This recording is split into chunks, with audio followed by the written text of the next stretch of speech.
मैं अब कोई औपचारिकता किए बिना सीधे आपसे दो चार बात करूंगा, अपने दिल की बातें कहूंगा, क्योंकि मन की बात तो कोई और सुनाते हैं। यमुना के उस किनारे से इस किनारे आने में साहब को 10 साल लगा है। आपने अगर चाहा तो अभी आदरणीय प्रधानमंत्री जी नई दिल्ली से चलकर उत्तर पूर्वी दिल्ली आए हैं। आपने चाहा तो पूरी की पूरी सरकार को यमुना पार लेकर के आएंगे। बचपन में पढ़ा करते थे, यह कदम का पेड़ अगर मां होता यमुना तीरे, मैं भी उस पर बैठ कन्हैया बनता धीरे धीरे। हम पूछना चाहते हैं कि 10 साल में ही सही, एक बार आए तो सही। हम पूछना चाहते हैं कि जब आ ही रहे थे तो हेलीकॉप्टर से क्यों आए? जरा यमुना पार करते कश्मीरी गेट के बस अड्डे के सामने वाले फ्लाईओवर से, तब पता चलता कि शाहदरे जाने वाली पुल के नीचे से जब हम मौजपुर की तरफ आते हैं तो इस रोड पे कैसा जाम लगता है। यह बात मैं आपसे इसलिए कर रहा हूं कि मुझे बड़ी बड़ी बातें करना नहीं आता। एक शेर शायर ने लिखा था, मुझे आता नहीं ना मोहतरम को मोहतरम कहना, किसी को ज्यादा किसी को कम कहना। साधारण इसको कहते हैं अंग्रेजी में नेचुरल जस्टिस। जिसको छोड़ करके साहब घर से निकले उनका नाम यशोदा है और मेरा नाम कन्हैया है। दुनिया का ऐसा कोई धर्म नहीं जो शक्ति और सत्ता के साथ खड़ा होगा। शक्तिशाली के साथ खड़ा होना धर्म नहीं है, निर्बल के साथ कमजोर के साथ खड़ा होना धर्म है। मनोज तिवारी ने एक नमूना भेजा था। उनको लगा कि इसके ऊपर हमला कर देंगे तो ये घबरा जाएगा।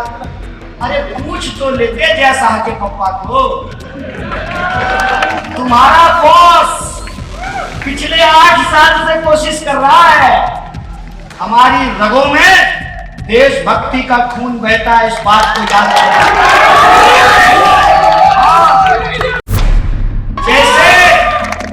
जैसे हमारे पुरखों ने अंग्रेजों के खिलाफ लड़ करके स्वतंत्रता सेनानी बन करके इस देश को आजादी दिलाई, वैसे ही हम संविधान सेनानी बन करके इस देश के संविधान की आखिरी सांस तक रक्षा करेंगे। दुष्यंत कुमार ने लिखा है कि कैसे कैसे मंजर सामने आने लगे हैं, कैसे कैसे मंजर सामने आने लगे हैं, गाते गाते लोग चिल्लाने लगे हैं। अब तो इस तालाब का पानी बदल दो यारो, ये कमल के फूल फुलाने लगे हैं। तो लगता है जब जब किसी शहंशाह को लगा कि दिल्ली उनकी बपौती है, दिल्ली उनके हाथ से निकल जाती है। सरकार को लगा झूठे मुकदमे में नकली वीडियो बना करके जेल में डाल देंगे, लड़का डर जाएगा, भैया मैं बिहारी हूं।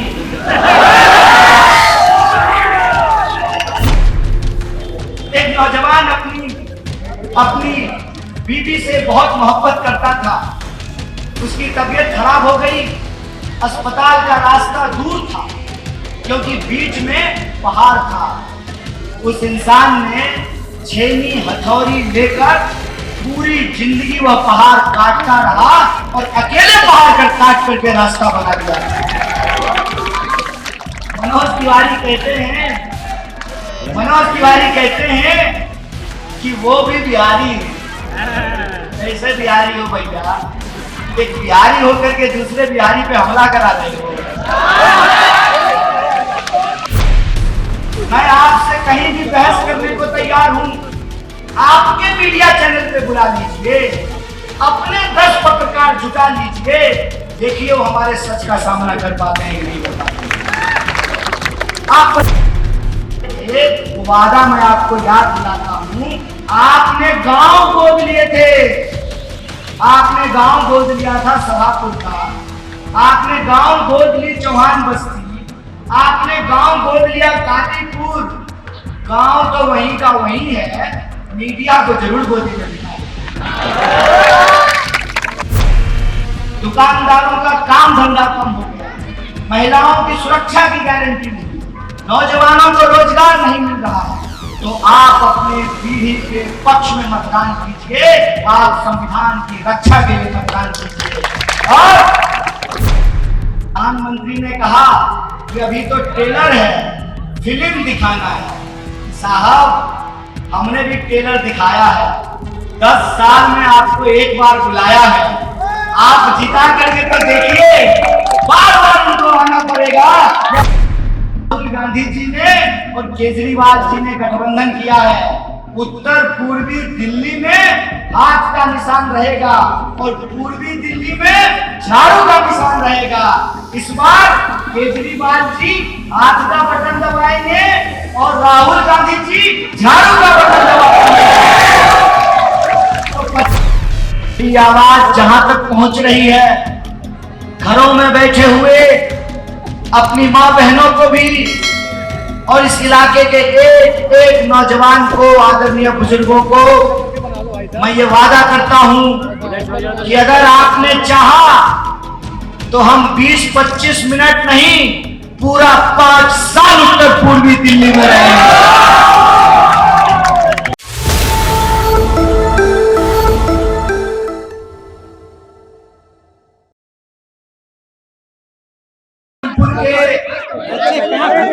तमाम आदरणीय बुजुर्गों का, हमारी माताओं बहनों का, नौजवान साथियों का और इस इलाके में रहने वाले अपने सभी प्यारे बच्चों का मैं अभिनंदन करता हूं, आपको आभार व्यक्त करता हूं, आपका क्रांतिकारी इस्तकबाल करता हूं। साथियों, सबसे पहले तो मैं देरी से आने के लिए आप सबसे हाथ जोड़कर माफी चाहता हूं, क्षमा चाहता हूं। मैं सीधे हमारी पार्टी भारतीय राष्ट्रीय कांग्रेस के द्वारा आयोजित हमारे नेता कांग्रेस पार्टी के पूर्व अध्यक्ष श्री राहुल गांधी जी की सभा से आ रहा हूं, इसलिए आपके बीच देरी से आया हूं और चुनाव आचार संहिता की यह सीमा है कि 10 बजे चुनाव प्रचार बंद हो जाते हैं। मैं जानता हूं कि आप तकरीबन 6:30 बजे से इंतजार कर रहे हैं। घंटों इंतजार के बाद मैं यहां आया हूं और 20-25 मिनट के भीतर यह सभा हम लोगों को समाप्त करनी है। देरी से आने और जल्दी जाने के लिए आप सबसे मैं माफी चाहता हूं, लेकिन मेरा आप सबसे वादा है, मेरी आवाज जहां तक पहुंच रही है, घरों में बैठे हुए अपनी मां बहनों को भी और इस इलाके के एक एक नौजवान को, आदरणीय बुजुर्गों को मैं ये वादा करता हूं कि अगर आपने चाहा तो हम 20-25 मिनट नहीं, पूरा 5 साल उत्तर पूर्वी दिल्ली में रहेंगे। इसीलिए अब बिना किसी देरी के, मुझे मालूम है आप लगभग हमारे सभी नेताओं का भाषण सुन चुके हैं, सुन लिए ना? और मैं अब कोई औपचारिकता किए बिना सीधे आपसे 2-4 बात करूंगा। अपनी दिल की बातें कहूंगा, क्योंकि मन की बात तो कोई और सुनाते हैं। आज आए थे, हुजूर आते आते बहुत देर कर दी। 10 साल लगा है साहब को, 10 साल यमुना के उस किनारे से इस किनारे आने में साहब को 10 साल लगा है। आपने अगर चाहा तो अभी आदरणीय प्रधानमंत्री जी नई दिल्ली से चलकर उत्तर पूर्वी दिल्ली आए हैं। आपने चाहा तो पूरी की पूरी सरकार को यमुना पार लेकर के आएंगे। कह रहे थे कि मैं अपने परिवार के लिए जीता हूं, 140 करोड़ लोगों के लिए जीता हूं। गिनती तो नहीं हुई है, गिनती 2021 में होना था, आखिरी बार गिनती 2011 में हुई। अगर गिनती होती तो उस 140 करोड़ में हमारा भी एक नाम होता, और उस 140 करोड़ परिवार की अगर बात हो रही है तो मैं ये पूछना चाहता हूं कि कल भाजपा के भेजे गए गुंडे के द्वारा जो हमला कराया गया है, एक महिला पार्षद के ऊपर हमला कराया गया है, हमारे जैसे साधारण व्यक्ति के ऊपर जो हमला हुआ है, तो आपके परिवार में हम शामिल हैं कि नहीं है, जरा ये बताइए। जिन लोगों को कोविड के दौरान ऑक्सीजन नहीं मिला, शमशान में जगह नहीं मिली, अस्पताल में बेड नहीं मिला, उन परिवार के लोग उस 140 करोड़ के परिवार में शामिल हैं कि नहीं है। हर घंटे जो 2 जवानों को हर घंटे मजबूरन आत्महत्या करनी पड़ती है, हर घंटे जो देश के जो किसानों को आत्महत्या करनी पड़ती है, वो किसान और जवान उस 140 करोड़ के परिवार में शामिल हैं कि नहीं है। हर मिनट इस देश की किसी न किसी महिला के साथ जो अत्याचार होता है, 140 करोड़ के परिवार में वो शामिल है कि नहीं है। बिना गुनाह के अपना हक मांगने की सजा के चलते झूठा वीडियो बनाकर, झूठा मुकदमा बनाकर पत्रकारों को, विद्यार्थियों को, लेखकों को, राजनीतिक कार्यकर्ताओं को, सामाजिक कार्यकर्ताओं को जो जेलों में बंद करके रखा गया है, उनका परिवार 140 करोड़ लोगों के परिवार में शामिल है कि नहीं है। हम पूछना चाहते हैं कि पिछले 10 साल में कहां तो तय था चिरागा हर एक घर के लिए, कहां चिराग मयस्सर नहीं शहर के लिए। हम जानना चाहते हैं कि पिछले 10 साल में पढ़े लिखे 2 करोड़ नौजवानों की जो नौकरियां छीन ली गई, वो लोग 140 करोड़ के परिवार में शामिल हैं कि नहीं है। हम पूछना चाहते हैं कि बीटेक करके, एमबीए करके, एमए करके, एमएससी करके, पीएचडी करके, बायोडेटा लेकर के नौकरी के लिए दर दर भटकने वाले वो नौजवान 140 करोड़ के परिवार में शामिल है कि नहीं है। हम पूछना चाहते हैं कि जीएसटी की मार झेल रहे ये छोटे दुकानदार, छोटा मोटा बिजनेस करने वाले, धंधा करने वाले, रोजी रोजगार करने वाले वो लोग 140 करोड़ के परिवार में शामिल है कि नहीं है।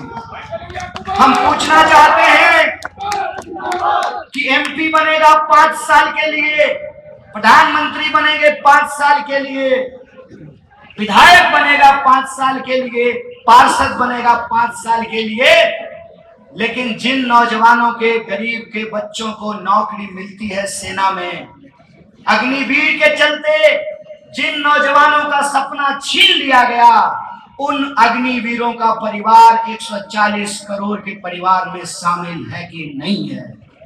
हम पूछना चाहते हैं कि इस देश के भीतर जो साधारण लोग हैं, उत्तर पूर्वी दिल्ली में रहने वाले जो 24 लाख वोटर हैं, जो लाखों नागरिक हैं, वो लोग 140 करोड़ के परिवार में शामिल है कि नहीं है। जनाब आए हैं, पधारे हैं श्रीमान। सरकार यमुना के उस किनारे से इस किनारे आई है। हमारा नाम कन्हैया है। बचपन में पढ़ा करते थे, यह कदम का पेड़ अगर माँ होता यमुना तीरे, मैं भी उस पर बैठ कन्हैया बनता धीरे धीरे। हम पूछना चाहते हैं कि 10 साल में ही सही एक बार आए तो सही, 10 साल में ही सही एक बार अपना शकल दिखाए तो सही। हम कहना चाहते हैं, जब देर आए तो कम से कम दुरुस्त तो आते। हम पूछना चाहते हैं कि जब आ ही रहे थे तो हेलीकॉप्टर से क्यों आए? जरा यमुना पार करते कश्मीरी गेट के बस अड्डे के सामने वाले फ्लाईओवर से, तब पता चलता कि शाहदरे जाने वाली पुल के नीचे से जब हम मौजपुर की तरफ आते हैं तो इस रोड पे कैसा जाम लगता है।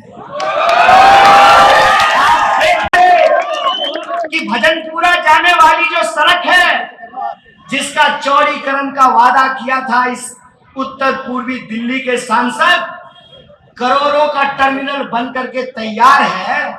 बस और ई रिक्शा कैसे भिड़ता है आमने सामने। आप आते सड़क से तो पता चलता 10 साल पहले आपके सांसद ने जो 2 गांव गोद लिए थे सभापुर में और चौहान बस्ती में, कैसे उस इलाके में नल में पानी नहीं आता, नाली से पानी बहता है कैसे। आप आते सड़क से तो पता चलता कि दूसरे इलाके में रेड का मतलब होता है रुकना। हमारे उत्तर पूर्वी दिल्ली में रेड का मतलब होता है जल्दी जल्दी निकल लो, नहीं तो जाम में फंस जाओगे। दूसरे इलाके में ट्रैफिक पुलिस को देख करके लोग जल्दी जल्दी सीट बेल्ट लगा लेते हैं। यहाँ तो ट्रैफिक पुलिस वाला भी सीट बेल्ट नहीं चेक करता है, हेलमेट नहीं चेक करता है। यह जो कानून व्यवस्था की हालत है, उससे एक बार नजरें 2-4 करते तो सही। मैं कहता हूं, आजकल देश में बड़ी बड़ी बातें होती है। मैं छोटा इंसान हूं, माँ आंगनबाड़ी की नौकरी करती है, हमारे पास हेलीकॉप्टर हवाई जहाज नहीं है, हवाई चप्पल है, इसीलिए मैं छोटी छोटी बातें और मैं लोगों के जीवन से जुड़ी हुई बातें करता हूं। 10 साल में ही सही एक बार आए, बताते तो सही जिस विकास का दावा किया गया वह विकास किन गलियों में छुप गया है, गली नंबर 12 में कि गली नंबर 9 में। यह बात मैं आपसे इसलिए कर रहा हूं कि मुझे बड़ी बड़ी बातें करना नहीं आता। एक शेर शायर ने लिखा था, मुझे आता नहीं ना मोहतरम को मोहतरम कहना, किसी को ज्यादा किसी को कम कहना। साधारण सिंपल सीधी बात करता हूं, क्योंकि राजनीति में मैं आया नहीं, लाया गया। मैं तो दिल्ली पढ़ने आया था साहब, और मैं घर छोड़ा था प्रधानमंत्री बनने के लिए नहीं, मैं तो आईएएस बनने के लिए घर छोड़ के आया। 2009 में दिल्ली आया और संयोग देखिए क्या गजब का संयोग है। इसको कहते हैं अंग्रेजी में नेचुरल जस्टिस। जिसको छोड़ करके साहब घर से निकले, उनका नाम यशोदा है और मेरा नाम कन्हैया है। इसको कहते हैं संयोग कि मैं पैदा हुआ गंगा किनारे और वक्त ने, हालात ने और लोगों के जज्बात ने यमुना किनारे ला करके खड़ा किया। और यमुना की जब बात हो रही है तो मैं एक बात आपको बता दूं। मेरा नाम कन्हैया है और हमने धर्म को बखूबी समझा है। जब हम धर्म के बारे में पढ़ते हैं और जो हमने पढ़ा है उसकी एक बात मैं आपको कहना चाहता हूं। दुनिया का कोई ऐसा धर्म नहीं जो इंसान को इंसान से लड़ाने की बात करता हो। दुनिया का ऐसा कोई धर्म नहीं जो शक्ति और सत्ता के साथ खड़ा होता हो। शक्तिशाली के साथ खड़ा होना धर्म नहीं है, निर्बल के साथ, कमजोर के साथ खड़ा होना धर्म है। कृष्ण जी जेल में पैदा हुए थे और उनका जो मामा था कंस, उसको एक भविष्यवाणी सुनाई दी कि एक लड़का पैदा होगा तुम्हारी जेल में और वो तुम्हारा वध करेगा। कंस ने क्या किया मालूम है?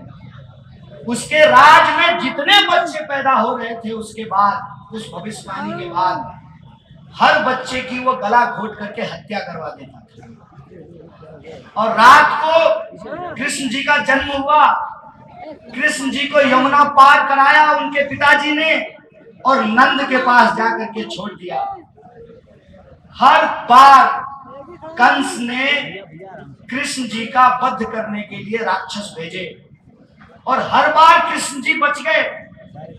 कृष्ण जी को पता चला कि ये राक्षस उनके मामा के द्वारा भेजा जाता है। वो चाहते तो मामा के पास जाते और कहते मामा को हाथ जोड़ करके कि मामा काहे का झगड़ा, एक सीट हमको भी अपने राज दरबार में दे दो। मतलब आजकल लोग एक एमपी सीट के लिए, एक एमएलए सीट के लिए, एक पार्षद की सीट के लिए अपना ईमान बेच देते हैं। धर्म का मतलब ये होता है कि कृष्ण ने कहा कि मुझे कंस के दरबार में सोने की कुर्सी नहीं चाहिए, मैं गोकुल के लोगों की गाय चढ़ा करके जीना पसंद करूंगा। और ये संयोग है कि मुझे जहां जीवन की परिस्थिति ने ला करके खड़ा किया है, जिस यमुना के किनारे, उस यमुना के किनारे जो रहने वाले लोग हैं उनकी बस्ती का नाम है ब्रजपुरी, नंद नगरी, सुंदर नगरी। ये कोई संयोग है और ये चाहे जितनी भी ताकत लगा लें। मनोज तिवारी ने एक नमूना भेजा था, उनको लगा कि इसके ऊपर हमला कर देंगे तो ये घबरा जाएगा। अरे पूछ तो लेते जयशाह के पप्पा को, तुम्हारा बॉस पिछले 8 साल से कोशिश कर रहा है। हमारी रगों में देशभक्ति का खून बहता है, इस बात को याद रखना।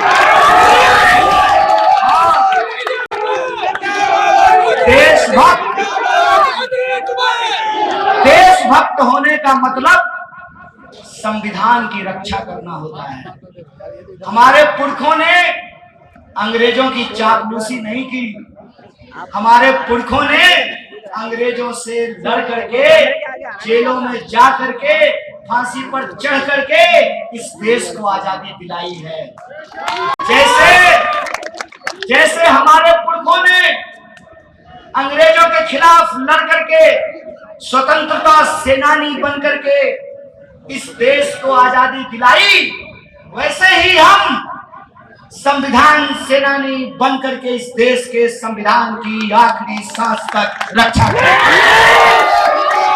और हमारा संविधान कहता है कि यह देश सबका है, यह देश सबका था, यह देश सबका रहेगा। ये हमारा ऐलान है आपसे। आपको जितनी कोशिश करनी है कर लीजिए। कहते हैं ना, झूठ की भी एक उम्र होती है, नफरत की भी एक तासीर होती है और लोगों को लड़ाने की भी एक सीमा होती है। और लोगों को गुमराह करने की भी एक हद होती है। वह दिन दूर नहीं जब लोग इस बात को धीरे धीरे समझने लगे हैं और समझ करके अब सवाल पूछने लगे हैं। दुष्यंत कुमार ने लिखा है कि कैसे कैसे मंजर सामने आने लगे हैं, कैसे कैसे मंजर सामने आने लगे हैं, गाते गाते लोग चिल्लाने लगे हैं। अब तो इस तालाब का पानी बदल दो यारो, ये कमल के फूल कुमलाने लगे हैं। लोग यह सवाल पूछने लगे हैं। जब मुझे यहाँ का प्रत्याशी बनाया गया कांग्रेस पार्टी की तरफ से, इंडिया अलायंस की ओर से जब मुझे प्रत्याशी बनाया गया तो 10 साल के सांसद माननीय मनोज तिवारी जी ने कहा हमारा तो कोई मुकाबला ही नहीं है। भैया लोकतंत्र है ये, जनता जिस इज्जत से फूल का माला पहना करके कुर्सी पे बिठाती है, जब आप उनके अरमानों को पूरा नहीं करते हैं उसी बेइज्जती से कान पकड़ करके नीचे उतारते हैं। ये कुर्सी है, ये आती जाती रहती है और ये दिल्ली है। दिल्ली का इतिहास ये है कि जब जब शासक को लगता है, जब जब किसी शहंशाह को लगा कि दिल्ली उनकी बपौती है, दिल्ली उनके हाथ से निकल जाती है। ये जब मैं प्रत्याशी बना तो बहुत आराम से मजे में थे। ज्यों ज्यों चुनाव बीतता गया, ज्यों ज्यों चुनाव बीतता गया, त्यों त्यों इनके चेहरे की सिकन बढ़ती गई। अब तो बौखलाहट ऐसी है कि जगह जगह भाजपा समर्थित लोग खड़ा होकर के विरोध करने का नाटक करते हैं। मैं नाटक इसलिए कह रहा हूं कि पहली किस्त में इन्होंने ये कोशिश करी कि बदनाम करते हैं, नकली वीडियो बनाया, 10 साल 8 साल पुरानी बात। अरे मैं जेल से घूम के आ गया हूं भाई, केजरीवाल जी अभी जेल में गए हैं, इस मामले में मैं सीनियर हूं, उनसे पहले उस जेल से घूम के आ गया। इस सरकार के सबसे पहली किस्त के विक्टिम हैं हम लोग। विद्यार्थी थे, साधारण परिवार के, माँ आंगनवाड़ी में काम करती है। सरकार को लगा झूठे मुकदमे में नकली वीडियो बना करके जेल में डाल देंगे, लड़का डर जाएगा। भैया मैं बिहारी हूँ, मैं इतनी आसानी से डरने वाला नहीं हूँ। आपको मालूम नहीं है हमारा इतिहास। हमारा इतिहास ये है कि सिद्धार्थ चल करके जब बिहार आए तो वो राजकुमार सिद्धार्थ थे। बिहार की धरती पर आए, बिहार की धरती ने उनको भगवान बुद्ध बनाया। ये बिहार है भैया, यहाँ पर मोहनदास चल करके आए थे, बिहार की धरती ने उनको गांधी बना दिया, उनको राष्ट्रपिता बना दिया। बिहार में एक नौजवान अपनी बीवी से बहुत मोहब्बत करता था। सब लोग छोड़ के नहीं भाग जाते, कुछ लोग रिश्ते निभाते भी हैं। एक नौजवान अपनी बीवी से बहुत मोहब्बत करता था, उसकी तबीयत खराब हो गई, अस्पताल का रास्ता दूर था क्योंकि बीच में पहाड़ था। उस इंसान ने छेनी हथौड़ी लेकर पूरी जिंदगी वह पहाड़ काटता रहा और अकेले पहाड़ कर काट करके रास्ता बना दिया। मनोज तिवारी कहते हैं कि वो भी बिहारी है। कैसे बिहारी हो भैया? एक बिहारी होकर के दूसरे बिहारी पे हमला करा रहे हो। तुम तो सबसे अमीर सांसद प्रत्याशी हो भाई। तुम्हारे तो 17 बैंक अकाउंट हैं और अकाउंट में 28 करोड़ रुपया है। मैं तो चप्पल पहनने वाला सबसे गरीब प्रत्याशी हूँ। क्यों घबरा रहे हो एक गरीब आदमी से? इतना पूरी सत्ता तुम्हारी, सरकार तुम्हारी, ज्यादातर मीडिया वाले तुम्हारे, देखे कैसा कैसा सवाल पूछते हैं, तब भी घबरा रहे हो। इतने सालों से आपने अगर एक भी काम किया होता तो आपकी ऐसी हालत नहीं होती। कहते हैं ना, जो अच्छा विद्यार्थी होता है वो साल भर पढ़ाई करता है, इम्तिहान की रात में किताब खोल करके नहीं पढ़ता है। इम्तिहान के रात में या इम्तिहान के वक्त परीक्षा हॉल में किताब खोलने वाला दरअसल परीक्षा में चोरी करता है। अच्छा विद्यार्थी साल भर पढ़ाई करता है, और आपको तो लोगों ने 2-2 बार मौका दिया, 10 साल के लिए आपको सांसद बनाया। अगर आप 10 काम भी किए होते तो आज आपको गुंडे भेज कर हमारे ऊपर हमला कराने की जरूरत नहीं है। आप गिनाओ ना अपना काम, आप बताओ। तो जब मैंने इनसे सवाल पूछना शुरू किया कि आप उत्तर पूर्वी दिल्ली के लिए क्या काम, मैं आपसे कहीं भी बहस करने को तैयार हूं। आपके मीडिया चैनल पे बुला लीजिए, अपने 10 पत्रकार जुटा लीजिए, देखिए वो हमारे सच का सामना कर पाते हैं कि नहीं कर पाते हैं। आप बताइए। तो तब उन्होंने कहा कि हमने 14,000 करोड़ का काम करा। मैंने कहा नेकी और पूछ आपने अगर 14,000 करोड़ का काम कराया है, 14 पत्थर तो दिखा दो भैया अपने नाम का, कि आपने कौन सी रोड का शिलान्यास किया है, कौन से हॉस्पिटल का उद्घाटन किया है, कौन से स्कूल का उद्घाटन किया है। आपने जो वादे किए थे वो वादा मैं आपको याद दिलाता हूं। आपने गांव गोद लिए थे, आपने गांव गोद लिया था सभापुर का, आपने गांव गोद ली चौहान बस्ती, आपने गांव गोद लिया कादीपुर। गांव तो वहीं का वहीं है, मीडिया को जरूर गोदी में बिठा लिया। इसीलिए मैं आपसे ये कहने के लिए आया हूं, मैं डरने और घबराने वाला नहीं हूं, और किसी को भी डरने और घबराने की जरूरत नहीं है। इस देश के संविधान ने हमको वोट का अधिकार दिया है।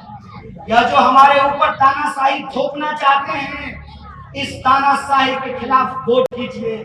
यह जो इस देश के संविधान को समाप्त करना चाहते हैं, उसके खिलाफ वोट कीजिए। यह जो समाज में नफरत फैला रहे हैं, समाज का बंटवारा कर रहे हैं, उसके खिलाफ वोट कीजिए। आप जो बराबर जाम की समस्या से परेशान होते हैं, दुकानदारों का काम धंधा कम हो गया, महिलाओं की सुरक्षा की गारंटी नहीं, नौजवानों को रोजगार नहीं मिल रहा है, तो आप अपने पीढ़ी के पक्ष में मतदान कीजिए। आप संविधान की रक्षा के लिए मतदान कीजिए। और मैं आपसे वादा नहीं करता हूं, मेरा काम नेतागिरी करना नहीं है। मैं बस आपको कहता हूं कि मैं चुनाव में आपसे वादा करने नहीं आया हूं। प्रधानमंत्री ने कहा कि अभी तो ट्रेलर है, फिल्म दिखाना है। साहब, हमने भी ट्रेलर दिखाया है, 10 साल में आपको एक बार बुलाया है। आप जिता करके तो देखिए, बार बार उनको आना पड़ेगा। यह बात मैं आपसे कहना चाहता हूं कि हम आपके बीच, आपके साथ कंधा से कंधा मिलाकर संघर्ष करने के लिए तैयार हैं। बस आपको ये फैसला लेना है कि आप बदलाव करना चाहते हैं कि नहीं करना चाहते हैं। सब लोग पीछे वाले खुश हैं क्या? मनोज से सब लोग बदलाव करना चाहते हैं। फिर एक काम आप लोगों को करना पड़ेगा। हमारे पास धन नहीं है, लड़ने का हौसला और जज्बात है। तो मैं आपसे अपील करना चाहता हूं कि मैं एमपी कैंडिडेट नहीं हूं, आपको एमपी कैंडिडेट बनना पड़ेगा। बोलिए, बनेंगे? किसी का इंतजार नहीं करना है जुबैर भाई, किसी का इंतजार नहीं करना है। घर में जब आग लगती है तो माँ बाप से पूछ करके पानी नहीं डालते हैं। किसी का इंतजार नहीं करना है, कौन आया नहीं आया, कौन पूछा नहीं पूछा, कौन बताया नहीं बताया। मैं कहता हूँ, देश की रक्षा के लिए, अपने वजूद के लिए, अपने अधिकार के लिए किसी का इंतजार नहीं करना है। राजनेता, नेता और राजनीतिक कार्यकर्ता से आगे बढ़ करके देश की जनता को संविधान बचाने की लड़ाई लड़नी पड़ेगी। बोलिए संविधान बचाएंगे, हम के लिए संघर्ष करेंगे। तो बिना किसी के बुलाए सुबह सुबह उठ करके मतदान करना है, लोगों से मतदान करवाना है। 5 साल के बाद यह सुखद संयोग है कि इस बार झाड़ू और हाथ साथ है। उत्तर पूर्वी दिल्ली में झाड़ू का निशान नहीं होगा। हमने मतलब राहुल गांधी जी ने और केजरीवाल जी ने गठबंधन किया है। उत्तर पूर्वी दिल्ली में हाथ का निशान रहेगा और पूर्वी दिल्ली में झाड़ू का निशान रहेगा। इस बार केजरीवाल जी हाथ का बटन दबाएंगे और राहुल गांधी जी झाड़ू का बटन दबाएंगे। तो 25 मई को बदलाव